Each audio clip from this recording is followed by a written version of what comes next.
Hello नमस्कार, जय हिंद, वंदे मातरम। आप देख रहे हैं जियो न्यूज और हम आपके लिए लेकर आए हैं देश दुनिया की, आपके राज्य शहर की सिलेक्टेड काम की फटाफट बड़ी खबरें। लेकिन उससे पहले यदि आपने हमारे चैनल को सब्सक्राइब नहीं किया है तो चैनल को सब्सक्राइब करके बेल नोटिफिकेशन ऑन करें और इस वीडियो को ज्यादा से ज्यादा लाइक और शेयर करें। बड़ी खबरें देखने से पहले आपके लिए आज का सवाल, कौन सा जानवर एक दिन में 50 लीटर पानी पी सकता है? ऑप्शन ए सुअर, option B giraffe, option C भैंस और ऑप्शन डी हाथी। इस सवाल का जवाब हमें कमेंट करें और आप किस राज्य और शहर की ज्यादा खबरें देखना चाहते हैं हमें कमेंट करके बताएं ताकि हम आपके राज्य शहर की ज्यादा खबरें दिखा सकें। चलिए अब देखते हैं आज की फटाफट बड़ी खबरें। आयुष्मान योजना के लिए नई सिफारिशें, एज लिमिट 70 से घटाकर 60 और मदद 5 लाख से बढ़ाकर 10 लाख रुपए करने का प्रस्ताव। खबर है कि आयुष्मान योजना के तहत मुफ्त इलाज की उम्र सीमा 60 साल करनी चाहिए। इसके साथ ही इलाज के लिए मिलने वाली 5 लाख रुपए की राशि को भी बढ़ाकर दोगुना यानी कि 10 लाख रुपए करना चाहिए। अभी 70 साल के बुजुर्गों को ही इसका फायदा मिल रहा है। स्वास्थ्य और परिवार कल्याण पर राज्यसभा सांसद रामगोपाल यादव की अध्यक्षता वाली समिति ने केंद्र सरकार से ये सिफारिश की है ताकि ज्यादा से ज्यादा लोगों को इस योजना का लाभ मिल सके। केंद्र सरकार ने पिछले साल 11 सितंबर को हाल ही में प्रधानमंत्री जन आरोग्य योजना का विस्तार करके ABPMJAY वय वंदना योजना के तहत 4.5 करोड़ परिवारों के 70 वर्ष और उससे अधिक आयु के 6 करोड़ वरिष्ठ नागरिकों को कवर किया है। ईडी ने तैयार की पंजाब हरियाणा के फर्जी एजेंटों की लिस्ट, अमेरिका से डिपोर्ट लोगों से पूछताछ में खुलासा, कई सरपंचों पंचों पर कार्रवाई की तैयारी। खबर है कि जालंधर प्रवर्तन निदेशालय ने अमेरिका से डिपोर्ट किए जा रहे भारतीयों के बाद जांच तेज कर दी है। बीते दिन जालंधर ईडी ने 11 ऐसे लोगों से पूछताछ की है जो कि अमेरिका से डिपोर्ट होकर भारत लौटे थे। सभी से ईडी अफसरों ने उनके विदेश जाने के जरिए के बारे में पूछताछ की। 11 लोगों की पूछताछ में कई फर्जी ट्रैवल एजेंटों के नाम सामने आए हैं जो कि पंजाब, हरियाणा और चंडीगढ़ से संबंध रखते हैं। जानकारी के मुताबिक पंजाब पुलिस ने बीते कुछ समय में कई ट्रैवल एजेंटों के खिलाफ मामले दर्ज किए हैं और कुछ को गिरफ्तार भी किया है, मगर ईडी उक्त सारे मामलों की जड़ तक जाने की कोशिश में है। जैसे कि फर्जी ट्रैवल एजेंट गिरफ्तार होगा तो उसके नीचे वाले लोग यही काम करना शुरू कर देंगे। ऐसे में इन्फोर्समेंट डायरेक्टरेट आरोपियों को उनके सब एजेंट और उक्त फर्जी एजेंटों तक पहुंचने के जरिए की तलाश कर रही है, क्योंकि फर्जी ट्रैवल एजेंट को गिरफ्तार हो जाएगा मगर उक्त मामले की जड़ फिर भी वहीं रह जाएगी। ऐसे में इन्फोर्समेंट डायरेक्टरेट इस वक्त सब एजेंटों के बारे में पूछताछ कर रही है जिससे कि उक्त कड़ी को जांच के बाद जड़ से खत्म किया जाए। अरविंद केजरीवाल की विपश्यना समाप्त, होशियारपुर के योग केंद्र से अमृतसर पहुंचे, पंजाब के विधायकों के साथ करेंगे बैठक। दिल्ली के पूर्व मुख्यमंत्री अरविंद केजरीवाल और उनकी पत्नी सुनीता केजरीवाल की 10 दिन की विपश्यना समाप्त हो गई है। इसके बाद वे होशियारपुर के महिलाम वाली गांव के पास आनंदगढ़ में धम्मध्वज विपश्यना योग केंद्र से सीधा अमृतसर पहुंचे। वह 5 मार्च को विपश्यना के लिए होशियारपुर पहुंचे थे और ध्यान लगाया था, लेकिन उनके सुरक्षा काफिले का वीडियो सामने आने के बाद विपक्षी नेताओं ने उन्हें घेरना शुरू कर दिया था। ताजा जानकारी के मुताबिक अरविंद केजरीवाल सीधे अमृतसर में विधायक व पूर्व मंत्री डॉक्टर इंद्रवीर सिंह निज्जर के घर पहुंचे। यहां वे कितने दिन रुकेंगे और इस बारे में कोई जानकारी साझा नहीं की गई है, लेकिन रविवार को वह अमृतसर में विधायकों के साथ एक बैठक करने वाले हैं। इस दौरान पंजाब के सीएम भगवंत मान के भी अमृतसर जल्द पहुँचने की सूचना है। पंजाब के 3 शहरों की सड़कें फ्रांस ऑस्ट्रेलिया जैसी होंगी, सरकार ने बनाई रणनीति, सड़कों की उम्र होगी 10 साल, कंपनी करेगी देखभाल। पंजाब के 3 बड़े शहरों अमृतसर, लुधियाना और जालंधर में अब जर्मनी, फ्रांस और ऑस्ट्रेलिया की तर्ज पर विश्व स्तरीय सड़क ढांचा विकसित किया जाएगा और इन शहरों की अंदरूनी सड़कों को नया स्वरूप दिया जाएगा। सड़क किनारे बैठने के लिए bench, street light, bus stop centre, charging system और अन्य सुविधाएं मुहैया कराई जाएंगी। इसके अलावा हर श्रेणी के वाहनों और पैदल चलने वालों के लिए अलग अलग लेन निर्धारित की जाएगी। हर गली में साइन बोर्ड और दिशा सूचक बोर्ड लगाए जाएंगे। इस पूरे ढांचे को गूगल मैप पर अपडेट भी किया जाएगा। इस प्रोजेक्ट को सड़क ढांचे से जुड़ी हुई बड़ी कंपनियों को सौंपा जाएगा। वहीं सड़कों का निर्माण करने वाली कंपनियां अगले 10 साल तक इनकी देखभाल भी करेंगी। प्रोजेक्ट को लेकर जनता से फीडबैक लिया जाएगा और जरूरत पड़ने पर इसमें सुधार भी किया जाएगा। वित्त मंत्री हरपाल सिंह चीमा ने कहा है कि ये प्रोजेक्ट बहुत महत्वपूर्ण है। इससे सड़क दुर्घटनाएं कम होंगी और लोगों का जीवन आसान बनेगा और ट्रैफिक जाम की समस्या भी कम हो जाएगी। उन्होंने कहा कि जो रोड लाइटिंग सिस्टम बनाया जाएगा उसमें हर 3 महीने में री लाइटिंग होगी। इसके तहत बनने वाली सड़कों की लाइफ 10 साल होगी। गोल्डन टेम्पल में श्रद्धालुओं पर हमला, सराय में घुसा हरियाणा का युवक, 4 सेवादार भी जख्मी, आरोपी की जमकर पिटाई, पुलिस को सौंपा। पंजाब के अमृतसर स्थित गोल्डन टेम्पल परिसर में बनी सराय में हरियाणा के युवक ने लोहे की रॉड से श्रद्धालुओं पर हमला कर दिया। इस दौरान शिरोमणि गुरुद्वारा प्रबंधक कमेटी SGPC के सेवादारों ने उसे पकड़ने की कोशिश की तो उसने उन्हें भी रॉड से मारा। इसके बाद और सेवादार इकट्ठा हो गए और उसे काबू कर लिया। हमले में 5 सेवादार और श्रद्धालु घायल हुए हैं। घटना शुक्रवार दोपहर 12 बजे के बाद की है। इसके बाद पुलिस ने आरोपी के खिलाफ केस दर्ज कर लिया है और अमृतसर के पुलिस कमिश्नर गुरप्रीत भुल्लर ने कहा है कि आरोपी 3 दिन पहले घर से निकला था। उसके बाद आरोपी कहां रहा और किस किस से मिला, इस बारे में जांच की जा रही है। पद्म पुरस्कार 2026 के लिए नामांकन और सिफारिशें शुरू, 31 जुलाई है लास्ट तारीख। पद्म पुरस्कार 2026 के लिए नामांकन और सिफारिशें शुरू हो गई हैं। पद्म पुरस्कारों के लिए नामांकन रजिस्ट्रेशन राष्ट्रीय पुरस्कार पोर्टल awards.gov.in पर किया जा सकता है। इसके लिए अंतिम तारीख 31 जुलाई रहेगी। पद्म पुरस्कार यानी कि पद्म विभूषण, पद्म भूषण और पद्मश्री देश के सर्वोच्च नागरिक पुरस्कारों में से हैं। केरल पुलिस ने फगवाड़ा में की बड़ी कार्रवाई, नशा तस्करी के आरोप में तंजानिया के 2 नागरिक हुए गिरफ्तार, 1.30 करोड़ की लेनदेन का खुलासा। केरल पुलिस ने पंजाब के कपूरथला जिले के फगवाड़ा में एक बड़ी कार्रवाई को अंजाम दिया है। पुलिस ने अंतर्राज्यीय नशा तस्करी नेटवर्क से जुड़े हुए 2 तंजानियाई नागरिकों को गिरफ्तार किया है। आरोपियों में एक महिला भी शामिल है। बता दें कि DSP फगवाड़ा भारत भूषण ने इस कार्रवाई की पुष्टि की है।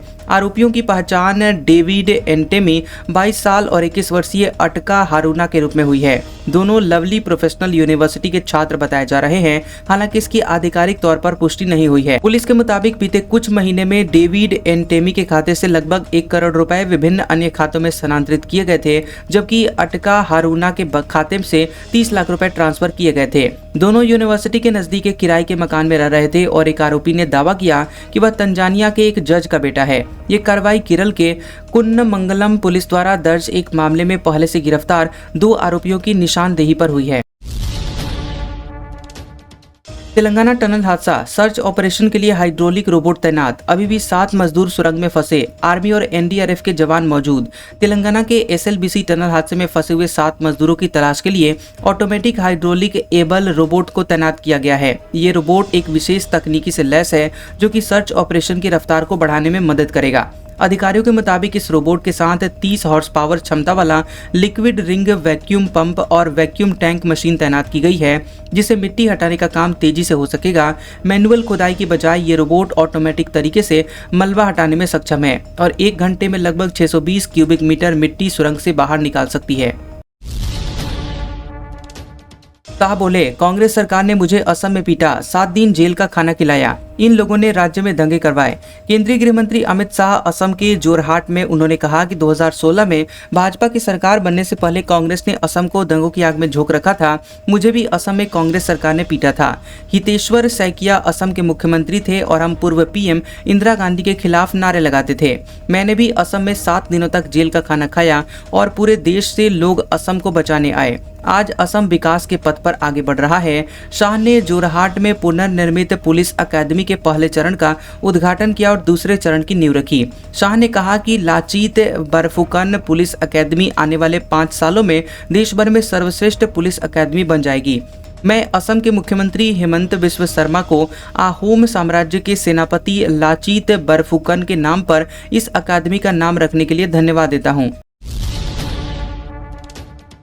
पवन कल्याण बोले, तमिलनाडु के नेता पाखंडी, तमिल फिल्में डब क्यों कराते हैं। प्रकाश राज ने कहा, आपकी हिंदी हम पर मत थोपिए। आंध्र प्रदेश के डिप्टी CM और एक्टर पवन कल्याण भी तमिलनाडु और केंद्र सरकार के बीच जारी भाषा विवाद में कूद गए हैं। पवन कल्याण ने कहा कि तमिलनाडु के नेता हिंदी का विरोध करते हैं और दूसरी तरफ तमिल फिल्मों को हिंदी में डब कर पैसे कमाते हैं। आखिर ऐसा क्यों, ये पाखंड कर रहे हैं। पवन के बयान पर एक्टर प्रकाश राज ने X पर पोस्ट किया। उन्होंने लिखा कि अपनी हिंदी भाषा हम पर मत थोपिए। यह किसी दूसरी भाषा से नफरत के बारे में नहीं है। यह हमारी मातृभाषा और हमारी सांस्कृतिक पहचान को आत्मसम्मान के साथ बचाने के बारे में है। कृपया कोई पवन कल्याण को ये समझाए। पवन ने किसी का नाम लिए बिना कहा था कि एक तरफ वे हिंदी का विरोध करते हैं लेकिन पैसे कमाने के लिए अपनी फिल्मों को हिंदी में डब कराते हैं। मुझे समझ में नहीं आता कि आखिर ऐसा क्यों। वे बॉलीवुड से पैसा तो चाहते हैं लेकिन हिंदी को स्वीकार करने से इकतराते हैं। ये कैसा तर्क है। कर्नाटक में मुस्लिम कॉन्ट्रैक्टर्स को सरकारी टेंडर्स में 4% रिजर्वेशन, सिद्धरमैया कैबिनेट से प्रस्ताव पास, कानून इसी सत्र में बदला जाएगा। कर्नाटक की कांग्रेस सरकार मुस्लिम कॉन्ट्रैक्टर्स को सरकारी टेंडर में 4% आरक्षण देगी। सूत्रों के मुताबिक मुख्यमंत्री सिद्धरमैया ने कैबिनेट मीटिंग में Karnataka transparency in public procurement KTPP act में बदलाव का प्रस्ताव रखा है, जिसे मंजूर कर लिया गया है। आधिकारिक सूत्रों के मुताबिक ट्रांसपेरेंसी इन पब्लिक प्रोक्योरमेंट यानी KTPP एक्ट में बदलाव का बिल विधानसभा के इसी बजट सेशन में लाया जाएगा। विधानसभा से पारित हो जाने के बाद कर्नाटक के सरकारी टेंडर में मुस्लिमों को 4% आरक्षण देने का रास्ता साफ हो जाएगा। कर्नाटक सरकार के इस फैसले पर भाजपा के सांसद रविशंकर प्रसाद ने कहा कि भाजपा इसके खिलाफ है और हम इसका विरोध करते रहेंगे। सरकारी ठेके में आरक्षण पूरी तरह से असंवैधानिक है। सामाजिक पिछड़ेपन के आधार पर इसकी अनुमति दी जा सकती है, लेकिन किसी धार्मिक समुदाय को सीधे तौर पर आरक्षण देना स्वीकार्य नहीं है। गोल्ड स्मगलिंग केस में रान्या का आरोप, कस्टडी में भूखा रखा, 10-15 थप्पड़ मारे, दबाव बनाकर कोरे कागज पर साइन करवाए। कर्नाटक गोल्ड स्मगलिंग केस में गिरफ्तार कन्नड़ एक्ट्रेस रान्या राव ने राजस्व खुफिया निदेशालय यानी DRI के अधिकारियों पर मारपीट करने और भूखा रखने का आरोप लगाया। रान्या ने DRI के अतिरिक्त महानिदेशक को लेटर लिखकर खुद को निर्दोष बताते हुए कहा कि उसे झूठे मामले में फंसाया गया। रान्या ने लिखा कि DRI अफसर मुझ पर खाली पेजों पर दस्तखत करने का दबाव बना रहे थे। मना करने पर मुझे 10-15 थप्पड़ भी मारे गए। मुझ पर बहुत दबाव बनाया गया। इसके बाद 50-60 टाइप किए गए पेज और 40 खाली पेजों पर साइन करवाया गया। रान्या को 3 मार्च को यहां बेंगलुरु के केम्पेगौड़ा इंटरनेशनल एयरपोर्ट पर दुबई से लौटते वक्त 14 किलो सोने के साथ DRI ने गिरफ्तार किया था। रान्या 14 दिन की न्यायिक हिरासत में हैं। यूपी में बिजली के निजीकरण का विरोध आखिर क्यों? उपभोक्ताओं को महंगी बिजली तो कर्मचारियों को नौकरी जाने का डर। प्रदेश सरकार 42 जिलों की बिजली निजी हाथों में सौंपने की तैयारी में है। इससे पूर्वांचल दक्षिणांचल कंपनी के 1.5 करोड़ उपभोक्ता सीधे तौर पर प्रभावित हो जाएंगे। इसके अलावा दोनों कंपनियों के 75,000 नियमित और संविदा कर्मचारियों की नौकरी भी खतरे में बताई जा रही है। सरकार का इस पर तर्क है कि निजीकरण से वह शहर और गाँव में 24 घंटे बिजली दे सकती है। बिजली पर होने वाले खर्च से सरकार बचेगी और ये पैसे विकास कार्यों में खर्च किए जा सकेंगे। प्रदेश में सबसे पहले 1993 में ग्रेटर नोएडा और 2010 में आगरा शहर की बिजली का निजीकरण किया गया था।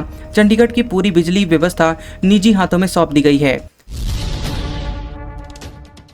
पहले चरण में 70 नाम घोषित करेगी बीजेपी। 52 जिलाध्यक्षों को मिल सकता है दोबारा मौका। प्रदेश अध्यक्ष के चुनाव का रास्ता साफ होगा। भाजपा 98 संगठनात्मक जिलों में 70 जिलाध्यक्षों के नाम रविवार 16 मार्च को घोषित करेगी। करीब 52 जिलाध्यक्षों को फिर से मौका मिल सकता है। बता दें कि 28 जिलों में दूसरे चरण में अप्रैल तक जिलाध्यक्ष नियुक्त किए जाएंगे। यूपी में 70 जिलों में जिलाध्यक्ष नियुक्त होते ही पार्टी के प्रदेश अध्यक्ष चुनाव का रास्ता साफ हो जाएगा। भाजपा के प्रदेश महामंत्री संगठन धर्मपाल सिंह जिलाध्यक्षों की पहले चरण की लिस्ट पर केंद्रीय नेतृत्व की मंजूरी लेकर आ चुके हैं। लखनऊ पहुंचते ही धर्मपाल और RSS के क्षेत्रीय प्रचारक अनिल कुमार के बीच होली की शुभकामनाओं के साथ जिलाध्यक्षों की नियुक्ति पर भी बात हुई। सुनीता विलियम्स 19 मार्च को अंतरिक्ष से धरती पर लौटेंगी। इलॉन मस्क के रॉकेट ने उड़ान भरी, 9 महीने से स्पेस स्टेशन में फंसी हैं। खबर है कि भारतीय मूल की अमेरिकी अंतरिक्ष यात्री सुनीता विलियम्स 4 दिन बाद 19 मार्च को अंतर्राष्ट्रीय अंतरिक्ष स्टेशन ISS से धरती पर वापसी करेंगी। लंबे समय के इंतजार के बाद शुक्रवार को इलॉन मस्क की स्पेस कंपनी SpaceX का रॉकेट फाल्कन 9 भारतीय समय के मुताबिक 4:30 बजे लॉन्च कर दिया गया। बता दें कि अमेरिकी अंतरिक्ष एजेंसी नासा ने फ्लोरिडा के कैनेडी स्पेस सेंटर से इसे लॉन्च किया। इसमें क्रू ड्रैगन कैप्सूल से जुड़ी हुई 4 सदस्यीय टीम ISS के लिए रवाना हुई। इस मिशन में क्रू 10 इसको नाम दिया गया है। सुनीता और उनके साथ गए बूच विल्मोर 9 महीने से ISS पर फंसे हुए हैं। उनके स्पेस क्राफ्ट में तकनीकी खराबी आई थी, जिसकी वजह से उनकी वापसी तय समय पर नहीं हो पाई थी। US उपराष्ट्रपति बोले, ग्रीन कार्ड होल्डर्स को वापस भेज सकते हैं, उन्हें हमेशा रहने का अधिकार नहीं। 10 साल में 7.16 लाख भारतीयों को मिला है ग्रीन कार्ड। अमेरिकी उपराष्ट्रपति JD वेंस ने कहा है कि ग्रीन कार्ड होल्डर्स हमेशा के लिए अमेरिका में नहीं रह सकते हैं। ग्रीन कार्ड रखने का मतलब ये नहीं है कि किसी को जिंदगी भर के लिए अमेरिका में रहने का अधिकार मिल गया है। सरकार के पास ग्रीन कार्ड होल्डर्स को निकालने का अधिकार है। ये बात उन्होंने एक TV चैनल को दिए गए इंटरव्यू में कही है। ग्रीन कार्ड को कानूनी तौर पर स्थायी निवासी कार्ड के नाम से जाना जाता है। इससे अमेरिका में परमानेंट तौर पर रहने और काम करने का अधिकार मिलता है, बशर्ते कि व्यक्ति ऐसे अपराध में शामिल न हो जिससे इमिग्रेशन कानूनों का उल्लंघन होता हो। यूएसए फैक्ट्स के मुताबिक यहाँ 2013 से 2022 तक अमेरिका में 7,16,000 भारतीयों को ग्रीन कार्ड मिला है। हमास का समर्थन करने पर भारतीय छात्रा का वीजा हुआ रद्द, खुद अमेरिका छोड़ा। ट्रंप प्रशासन ने कोलंबिया यूनिवर्सिटी की 3,300 करोड़ की मदद रोकी। खबर है कि अमेरिका की कोलंबिया यूनिवर्सिटी में पढ़ रही भारतीय छात्रा रंजनी श्रीनिवासन का वीजा रद्द कर दिया गया है। अमेरिकी गृह सुरक्षा विभाग ने आरोप लगाया है कि श्रीनिवासन हिंसा, आतंकवाद को बढ़ावा देने और हमास का समर्थन करने वाली गतिविधियों में शामिल थी। वहीं वीजा रद्द होने के बाद रंजनी ने अमेरिका छोड़ दिया है। DHS के मुताबिक रंजनी को F1 स्टूडेंट वीजा के तहत कोलंबिया यूनिवर्सिटी के अर्बन प्लानिंग में PhD करने के लिए एडमिशन मिला था। अमेरिकी विदेश विभाग ने 5 मार्च को उनका वीजा निरस्त कर दिया था। इसके बाद रंजनी ने 11 मार्च को अमेरिका छोड़ दिया। DHS की सचिव क्रिस्टी नोएम ने कहा है कि यदि कोई व्यक्ति हिंसा और आतंकवाद का समर्थन करता है तो उसे इस देश में रहने की अनुमति नहीं दी जानी चाहिए। बलूच आर्मी का दावा, सभी 214 बंधकों को मार डाला, कहा जंग अभी जारी है। पाकिस्तानी सेना ने ट्रेन हाईजैक खत्म होने का दावा किया था। पाकिस्तान में ट्रेन हाईजैक करने वाले बलूचिस्तान लिबरेशन आर्मी ने दावा किया है कि उसने सभी 214 बंधकों को मार डाला है। BLA ने एक बयान में कहा है कि हमने पाकिस्तानी सेना को बंधकों की अदला बदली करने के लिए 48 घंटे का समय दिया था, लेकिन पाकिस्तान की जिद के चलते इतने लोगों की जान गई है। BLA ने कहा कि ये युद्ध अभी खत्म नहीं हुआ है बल्कि और तेज हो गया है। अपनी आज़ादी के लिए लड़ रहे बलूच लड़ाके लगातार हमले कर रहे हैं। वहीं पाकिस्तानी सेना अपने सैनिकों के शव नहीं निकाल पा रही है। BLA ने कहा है कि ऑपरेशन दर्रा ए बोलान पूरा होने के बाद हम इसकी डिटेल जानकारी देंगे। अमेरिका में पाकिस्तानियों की एंट्री बंद हो सकती है। 41 देशों के लिए US वीजा बैन करने पर विचार, अफगानिस्तान और भूटान भी लिस्ट में। अमेरिकी राष्ट्रपति डोनाल्ड ट्रंप 41 देशों के नागरिकों के लिए US वीजा बैन करने पर विचार कर रहे हैं। यह जानकारी न्यूज एजेंसी रॉयटर्स ने दी है। इस लिस्ट में भारत के पड़ोसी देश भूटान, पाकिस्तान, अफगानिस्तान और म्यांमार का नाम भी शामिल है। एक अमेरिकी अधिकारी ने बताया है कि ये फाइनल लिस्ट नहीं है क्योंकि अभी इसे अमेरिकी विदेश मंत्री मार्को रूबियो की तरफ से ग्रीन सिग्नल मिलना बाकी है। बता दें कि जिन 41 देशों पर वीजा बैन के बारे में विचार चल रहा है उन सभी पर एक तरह का बैन नहीं लगाया जाएगा। इस बैन को 3 कैटेगरी में बांटा जाएगा। पहला रेड लिस्ट जिसमें पूरी तरह से वीजा बैन रहेगा, दूसरा ऑरेंज लिस्ट जिसमें आंशिक वीजा बैन रहेगा और तीसरा येलो लिस्ट जिसमें अमेरिका की तरफ से बताए गए मुद्दों पर कार्रवाई नहीं करने पर आंशिक वीजा बैन रहेगा। आज का सुविचार, मैदान में हारा हुआ इंसान फिर से जीत सकता है लेकिन मन से हारा हुआ इंसान कभी जीत नहीं सकता, इसलिए अपने मन को अपने जीत के लिए दृढ़ बनाएं। कैसा लगा ये वीडियो हमें कमेंट सेक्शन में जरूर बताएं। वीडियो पसंद आया हो तो वीडियो को लाइक और शेयर करें और ऐसी इंटरेस्टिंग वीडियोस देखने के लिए हमारे चैनल GOB न्यूज को सब्सक्राइब करें और बेल आइकॉन को दबाएं। और हमारे ओल्ड और लेटेस्ट वीडियोस देखने के लिए हमारे प्लेलिस्ट और कम्युनिटी टैब को जरूर चेक करें। तो मिलते हैं अगले वीडियो में, तब तक के लिए आपका शुक्रिया।